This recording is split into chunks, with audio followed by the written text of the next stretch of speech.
चलिए mic Jagbandhu camera बंद कर भाई, सर आगे चलते हैं। जगबंधु कैमरा बंद कर भाई। कैमरा बंद कर दीजिए। जगबंधु कैमरा बंद कर दो भाई, है ना। बस थोड़ी देर के लिए और दिखा करो। चलिए किस पॉइंट पर हम पहुंचे थे?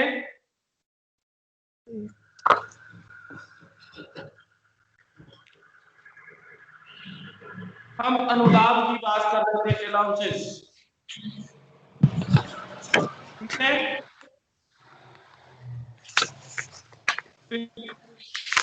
इक्विटीज ऑफ एम्प्लॉयर, अनुलाभ के संबंध में हम बात कर रहे थे।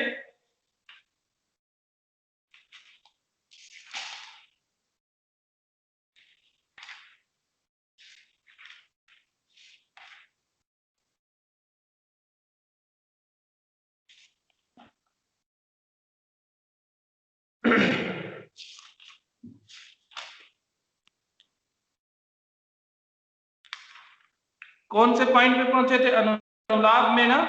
अब इसमें अनुलाभ जो है, अभी थ्योरी जो है उसी पे चल रहे हैं हम। अनुलाभ को हमने 3 भागों में विभाजित किया था। प्रत्येक कर्मचारी के लिए कर योग्य अनुलाभ, दूसरा विशिष्ट कर्मचारियों के लिए कर योग्य, सभी कर्मचारियों के लिए कर्मक अनुलाभ। इसी बिंदु पर हम चर्चा कर रहे थे।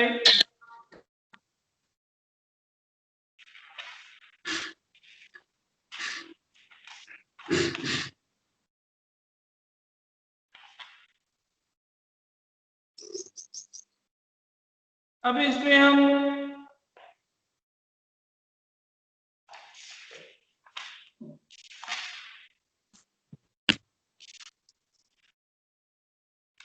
नियोक्ता के द्वारा प्राप्त जो लाभ है, तो ये हम जानते हैं कि आयकर की परिधि के अंतर्गत मुख्य रूप से जो उच्च अधिकारी वर्ग आता है, और ऐसे कर्मचारियों को नियोक्ता द्वारा वेतन भत्तों के अलावा कई सुविधाएं प्रदान की जाती हैं, और आयकर के दृष्टिकोण से ऐसे सुविधाएं भी वेतन का एक अंग माना जाता है। नियोक्ता द्वारा कर्मचारियों को दी गई सुविधाएं जिनका मुद्रा यानी कि कैश में उसका मूल्यांकन किया जा सकता है, और उसी को ही हम अनुलाभ कहते हैं। जैसे नियोक्ता द्वारा कर्मचारी को रहने के लिए किराया मुक्त मकान देना, बच्चों की शिक्षा पर व्यय होना, और निजी उपयोग के लिए वाहन की सुविधा प्रदान करना, आदि आदि। तो कर्मचारी विशिष्ट है या सामान्य, ये भी एक महत्व यहाँ पर पॉइंट है। तो अनुलाभों के मूल्यांकन में ये बात महत्वपूर्ण है कि कर्मचारी विशिष्ट श्रेणी का है या सामान्य श्रेणी का है, क्योंकि कुछ अनुलाभ ऐसे होते हैं जो विशिष्ट कर्मचारियों के लिए तो कर योग्य होते हैं, लेकिन सामान्य कर्मचारियों के लिए कर योग्य नहीं होता है। ऐसी स्थिति में यहाँ पर क्वेश्चन ये उठता है कि आयकर के दृष्टिकोण से विशिष्ट कर्मचारी कौन कहलाएगा। आयकर की दृष्टि से इसको 3 मुख्य भागों में विभाजित किया गया है, और उसमें से हम ये देखते हैं कि 3 मुख्य बातें दी गई हैं। यदि वह संचालक और कर्मचारी दोनों हो, यदि वह कर्मचारी हो साथ में कंपनी के 20% या अधिक अंशों का धारक हो, यदि वह केवल कर्मचारी हो और उसका कर योग्य मौद्रिक वेतन जो है 50,000 रुपए से अधिक हो।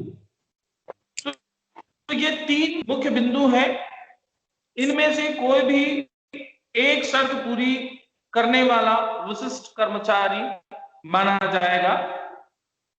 अब यहाँ पर जो यदि वह केवल कर्मचारी हो और उसका कर योग्य मौद्रिक वेतन 50,000 रुपए से अधिक हो, अर्थात यहाँ पर कर योग्य वेतन से आशय यहाँ पर कर योग्य नगद प्राप्तियों से है, यानी कि वेतन plus bonus plus commission plus कर और अन्य मौद्रिक लाभ, इसके योग टोटल ये धारा 16 के अंतर्गत दी जाने वाली कटौतियों, इसमें आपका प्रमाणित कटौती, स्टैंडर्ड डिडक्शन, प्रोफेशनल टैक्स, व्यवसाय कर, सरकारी कर्मचारियों को मनोरंजन भत्ता, एंटरटेनमेंट अलाउंस, छूटों को घटाने के बाद जो शेष आता है, जो शुद्ध राशि बचे, उसी में या हम दूसरे शब्दों में ये कहते हैं कि अनुलाभों सुविधाओं का मूल्य इस दृष्टि से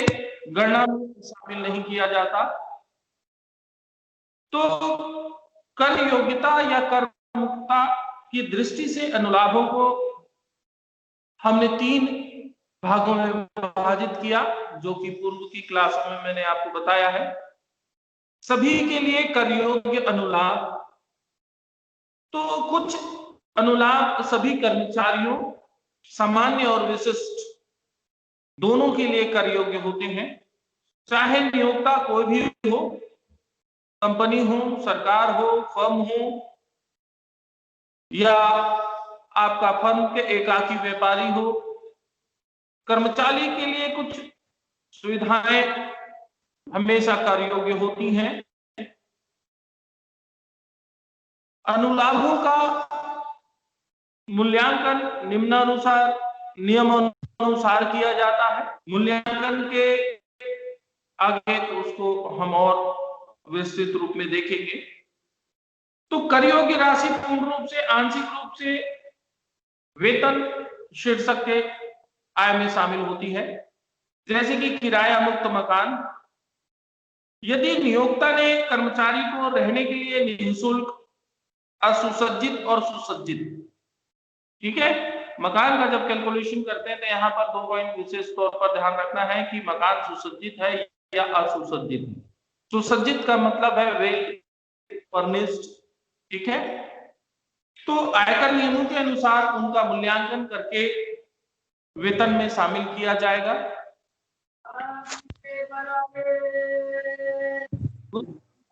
रियायती मकान, यदि नियोक्ता ने कर्मचारी को रहने के लिए रियायती किराए या कम किराए पर रहने के लिए मकान दिया हो, तो ऐसी सुविधा का मूल्य आय में जुड़ेगा। कर्मचारी के दायित्वों का भुगतान, यदि किसी व्यय या दायित्व का भुगतान कर्मचारी को करना था लेकिन उसकी ओर से नियोक्ता उसे चुका देता है, तो ऐसी राशि कर योग्य अनुलाभ होगा। शिक्षा व्यय का भुगतान, कर्मचारी के बच्चों की शिक्षा पर नियोक्ता द्वारा किया गया नगद व्यय, जैसे कि फीस चुकाना या शिक्षा व्ययों की क्षतिपूर्ति करना,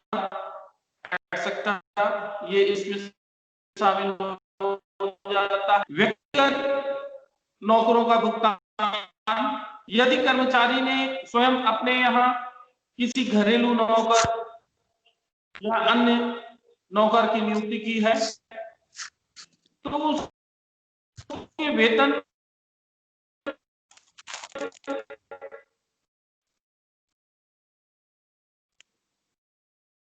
का भुगतान, क्लियर आवाज नहीं आ, कर्मचारियों के नाम पर बिजली है, बिलों का भुगतान है, कार्यालय के समय वो भोजन या लंच की सुविधा है, 50 रुपए प्रति व्यक्ति का। सर आवाज क्लियर नहीं आ रहा है। क्लब की सुविधा हो, क्रेडिट कार्ड पर व्यय की सुविधा हो, ट्रैवल की सुविधा हो, तो पर्यटन में ये पूर्णतः कर योग्य। लेकिन 4 कैलेंडर वर्ष, यानी कि जो आपका कैलेंडर जो है, जैसे कि आपका 2018 से 2021 में 2 बार की अवकाश यात्रा रियायत कर मुक्त होगा। उपहार के लिए है 5,000 रुपए से उपहार की दशा में वह टैक्सेबल होगा, यानी कि हम ये कह सकते हैं कि यहाँ पर जो उपहार है वस्तु के रूप में जो दी गई है, वस्तुगत उपहार जो है वह 5,000 रुपए तक के कर मुक्त होगा और बाकी पर कर योग्य होगी।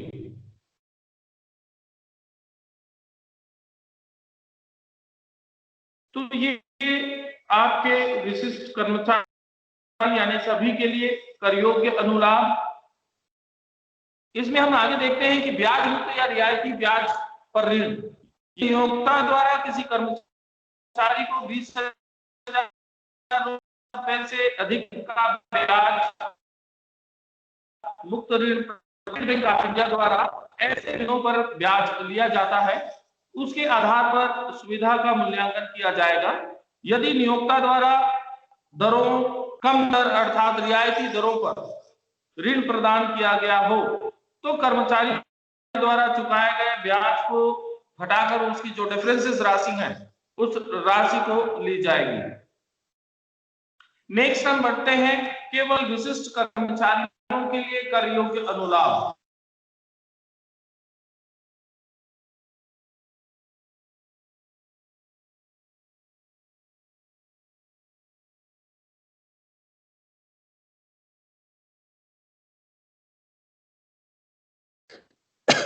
अटक गया सर वीडियो। यस सर, आपका वीडियो अटक गया है।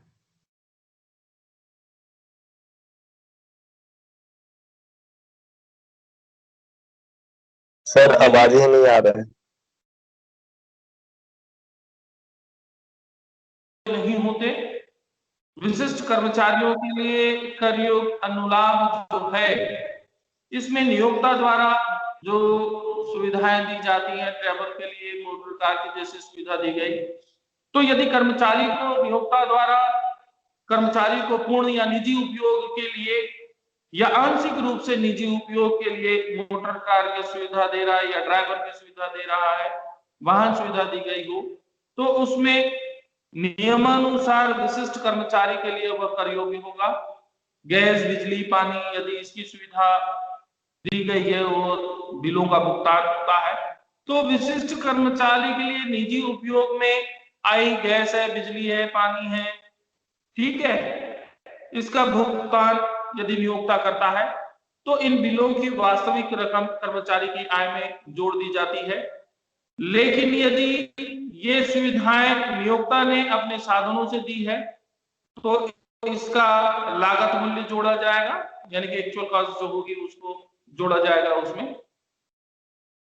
नियोक्ता द्वारा संचालित विद्यालय में निःशुल्क शिक्षा। यदि कर्मचारी के बच्चे नियोक्ता द्वारा संचालित विद्यालय में पढ़ते हैं, है ना, वहां वह शिक्षा ग्रहण करता है और नियोक्ता 1,000 रुपए प्रति माह प्रति बालक से अधिक व्यय कर रहा हो तो अतिरिक्त राशि जो है विशिष्ट कर्मचारी की आय में जोड़ दी जाती है और ऐसी सुविधा का मूल्यांकन विद्यालय के स्तर एवं स्थान को ध्यान में रखकर किया जाता है। नौकरों की जो सुविधा है, यदि विशिष्ट कर्मचारी को नियोक्ता से प्राप्त घरेलू नौकरों जैसे कि फर्राश है, चौकीदार है, रसोईया है,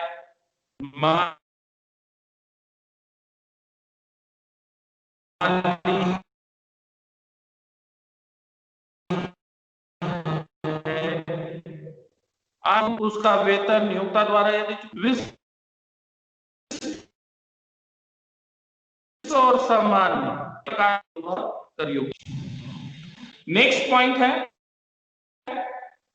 सभी के करमुक्त अनुलाभ। तो सभी के लिए करमुक्त जो अनुलाभ है इसमें ऐसे अनुलाभ जो सभी कर्मचारियों के लिए एग्जेम्प्ट होता है, करमुक्त होता है।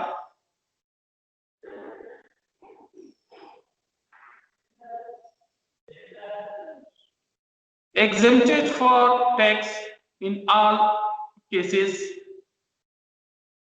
तो हम ये देखते हैं कि कर्मचारियों के लिए करमुक्त अनुलाभ यानी चाहे कर्मचारी विशिष्ट हो या सामान्य हो, सभी के लिए कर योग्य नहीं होता, एग्जेम्प्ट होता है इसमें।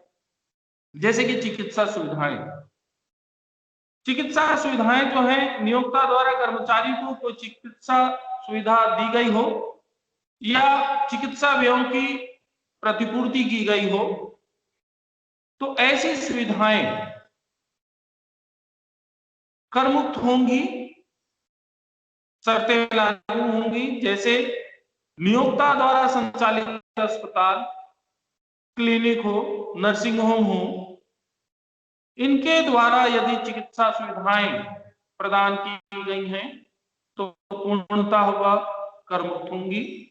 यदि कर्मचारी या उसके परिवार के सदस्य का इलाज किसी गवर्नमेंट हॉस्पिटल या सरकार द्वारा अनुमोदित नॉमिनेट की गई हो, ऐसे हॉस्पिटल्स या नर्सिंग होम में हो रहा हो और बिलों का भुगतान किया गया, नियोक्ता द्वारा किया गया हो या उसकी प्रतिपूर्ति की गई हो, यानी कि उसका भुगतान किया गया हो, तो वह कर मुक्त होगा। यदि प्राइवेट हॉस्पिटल्स हैं, निजी चिकित्सालय या क्लिनिक है, नर्सिंग होम है, इसमें चिकित्सकों की बिलों की पूर्ति की जाती है तो कर निर्धारण वर्ष 2020-21 में कर मुक्त नहीं होगा, अर्थात पूर्णतः कर योग्य होगा। ये ध्यान रखेंगे इस पॉइंट को। यदि निजी चिकित्सालय या नर्सिंग होम के चिकित्सा बिलों की पूर्ति कर निर्धारण वर्ष 2020-21 में पूर्णतः कर योग्य होगा, कर मुक्त नहीं होगा। नेक्स्ट हम बढ़ते हैं, ये तो चिकित्सा सुविधा की बात हुई। यदि ब्रेकफास्ट, नाश्ते की यदि हम बात करें तो कार्यालयीन समय में नियोक्ता द्वारा कर्मचारियों को दी गई निःशुल्क नाश्ता या जलपान की जो व्यवस्था है, ब्रेकफास्ट वगैरह की सुविधाएं दी जाती हैं, ये कर मुक्त होगा। और 50 रुपए प्रति भोजन तक की सुविधा भी कर मुक्त होगी और बाकी इसके ऊपर जो भी होगा वह टैक्सेबल होगा। टेलीफोन की सुविधा है, मनोरंजन टेलीफोन की सुविधा कर्मचारी को अपने घर पर नियोक्ता से प्राप्त जो निःशुल्क टेलीफोन या मोबाइल फोन की सुविधा जो मिलती है वह पूर्णतः कर मुक्त होगी, चाहे फोन आंशिक रूप से कर्मचारी जो है अपने निजी उपयोग के लिए भी करता हो। एंटरटेनमेंट की जो फैसिलिटीज है, मनोरंजन सुविधाएं, तो नियोक्ता द्वारा अपने कर्मचारियों को दी गई निःशुल्क मनोरंजन सुविधाएं कर योग्य नहीं होती। रिफ्रेशर कोर्स वगैरह करना हो, प्रशिक्षण दिलवाने के लिए कोई व्यय करता है नियोक्ता, तो उसकी फीस देता है, तो ऐसा व्यय जो है वह कर मुक्त अनुलाभ होता है, क्योंकि इससे नियोक्ता को लाभ पहुंचता है कि कर्मचारी को प्रशिक्षण दे, उसको तैयार करे।